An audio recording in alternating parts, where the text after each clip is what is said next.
You can dislike the way you look and still struggle with vanity. You can like the way you look and still struggle with vanity. And so if you relate to the idea or the thought that oftentimes whenever you walk into a room, all eyes are on you, and whether or not you want that attention, you may be a person who wants people to look at you. And then when they're not looking at you, you be thinking, why ain't nobody looking at me? Or on the opposite end, you could be that person that it feels like all eyes are on you and you kind of cower away and hide away, because if people are looking at you, you may think that something is off with your appearance.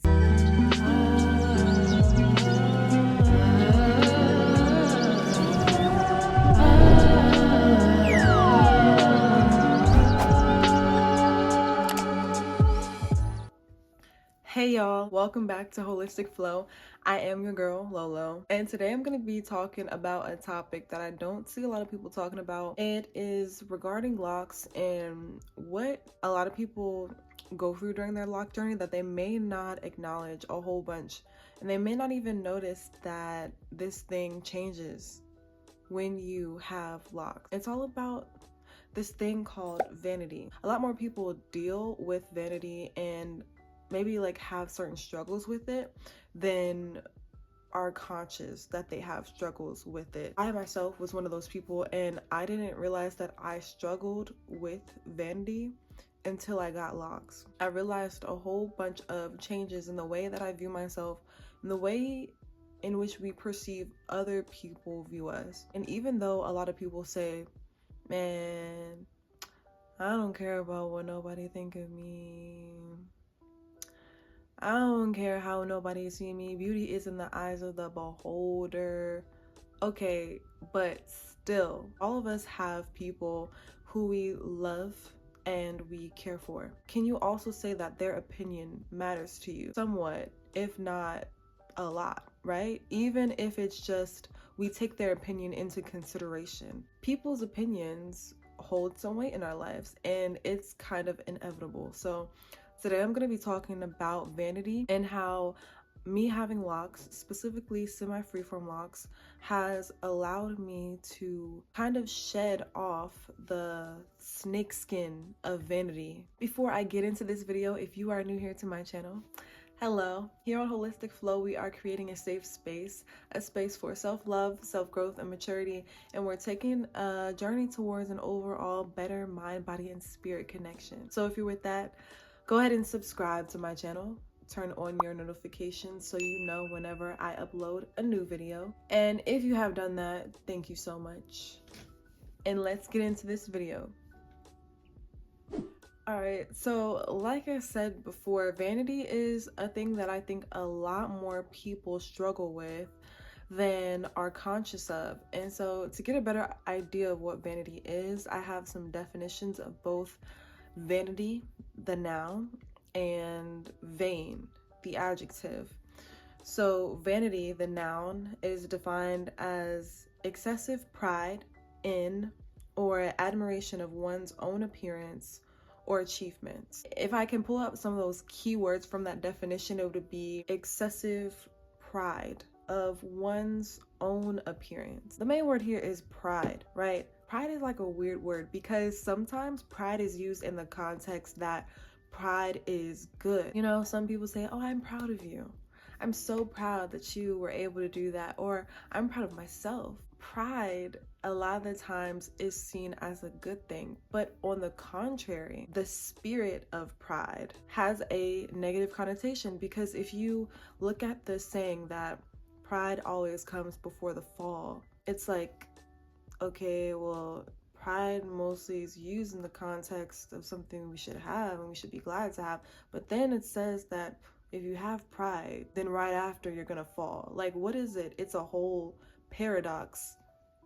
So in this context, I believe that pride has a negative connotation because it is not only pride in one's own appearance, however, it's excessive pride. Now nobody really can judge you, right? Humans cannot judge another human's heart. We don't know what's on another human's heart or mind to be able to inwardly look inside of another human being and see how much pride they have. However, somehow in this definition, in order for it to be vanity, it is excessive pride. It's kind of difficult to measure whether pride is excessive or not. Comment down below what you think. Is having pride necessarily a good thing, or do you think it is a bad thing, or does there have to be kind of a balance between it? Is it not just black and white? There are some gray areas. So let me know in the comments down below what you think of that.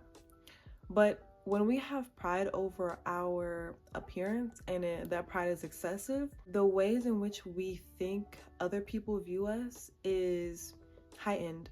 Our consideration of other people's opinions are heightened. We don't live life in physicality. We live it in spirituality. We are spiritual beings having a human experience. The way in which our spirit experiences life goes through the physical. When we take excessive pride in our physicality, that is a hindrance to us. I also want to go ahead and read the definition of vain, which is an adjective. Vain is having or showing an excessively high opinion of one's appearance, abilities, or worth. So now that we do highly consider other people's opinions, it changes the lens in which we see ourselves so much that we sometimes let it determine our self-worth. We have always taken a lot of pride in hair, and there's many reasons for it. If you haven't seen my videos about locks and spirituality or head wraps and spirituality, I have about 3 videos on those. You can look at those. I'll leave a card right here, and then also in the description box I'll put it there. But I know, just based upon African spirituality and what I know about my ancestry and our ancestry, it was a symbol, and still is in a lot of cultures, a symbol of social status to wear certain styles, because it shows an outward expression of something that you are experiencing inward, which is your choice. However, when we let others dictate instead of our inward experience being our outward expression, the outward experience dictates the inward feelings, then we start getting things crossed and vanity really starts to take over. There's something about setting yourself free from the criticisms of others that you sometimes reject certain standards, and it does something on the inside to where you block off allowing the outward circumstances to affect the inward feelings, and you allow it to continue to be from inward to outward instead of from outward to inward. I have always liked looking at myself in the mirror. When I was in grade school, I would take an excessive amount of time in the morning to get ready for school. I would care a lot about my appearance, about the clothes that I was wearing, and every time I walk past the mirror, it's like, oh.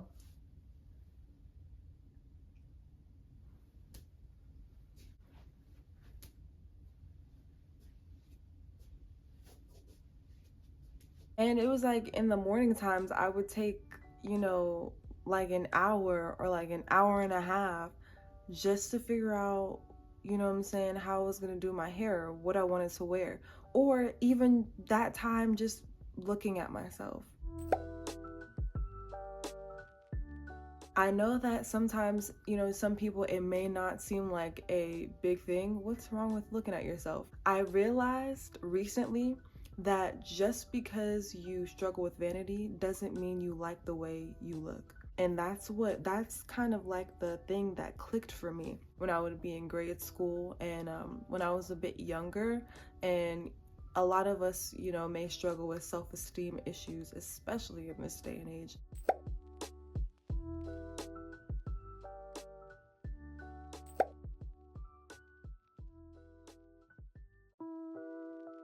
When you get to a point where You can pretty much go the whole day not obsessing in front of the mirror about how you look when everything's fine.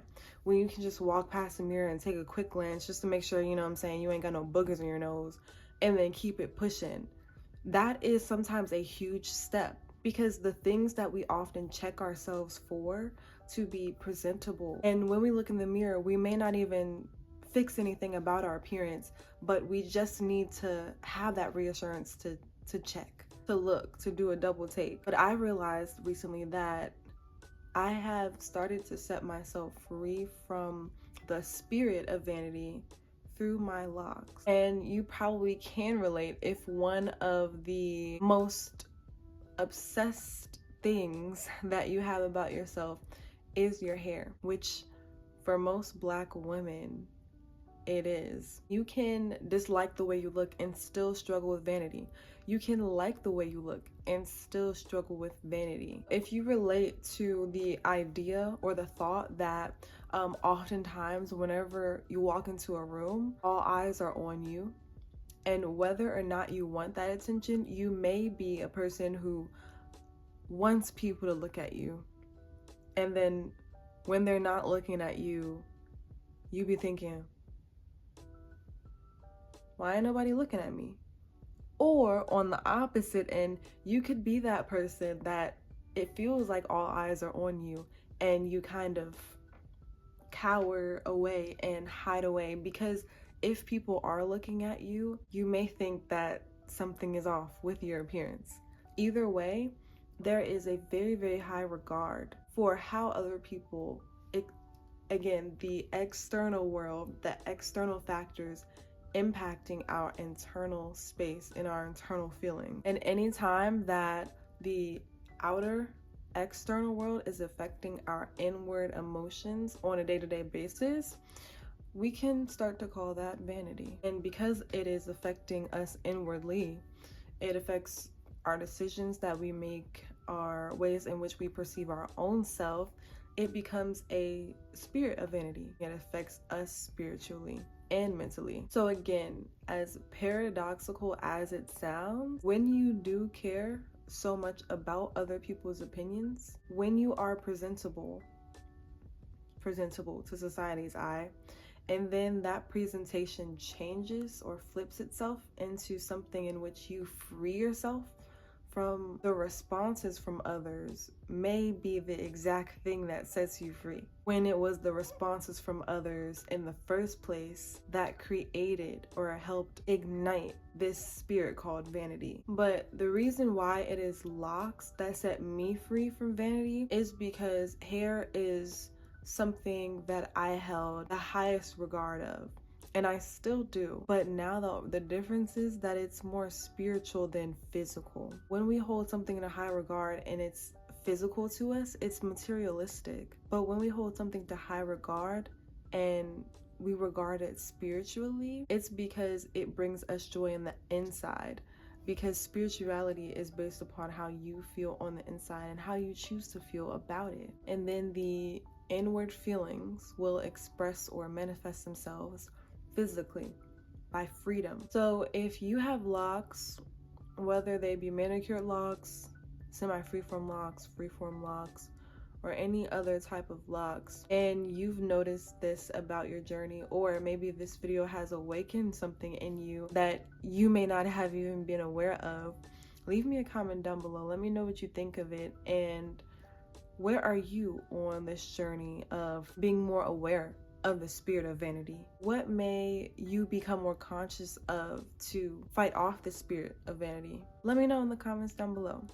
And I hope you enjoyed the video. If you did, please give it a thumbs up, and also subscribe to my channel for more videos like this. And I hope to see you in my next one.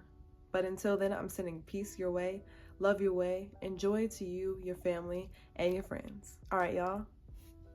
Peace.